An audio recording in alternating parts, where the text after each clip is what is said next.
I have a dream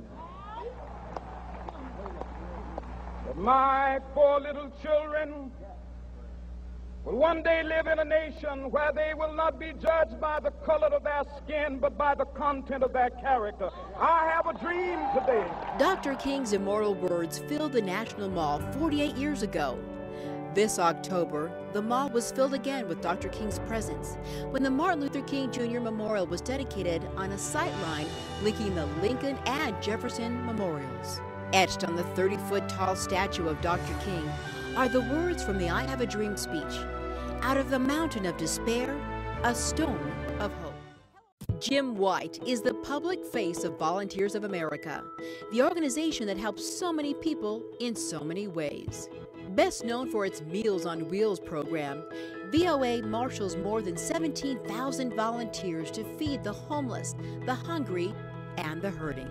I've had this wonderful role, if you will, almost as a conduit between the haves and the have-nots, and we're positioned where we put those groups together and really do make a difference in the lives of people that are struggling. They believe that no one should go hungry.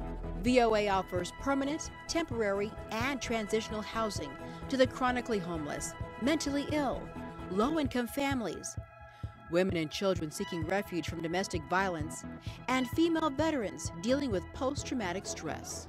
Volunteers of America reaches our most vulnerable neighbors and provides them with assistance to become as self-sufficient as possible. If we could find a little of that tenacity and that determination that Dr. King had, that we'll all see our own little promise. Hope and compassion have clearly stirred the souls of the people and companies we honor today with the 2012 Martin Luther King Jr. Business Social Responsibility Award. We celebrate the content of their character and applaud their efforts to make life better for so many people in Colorado.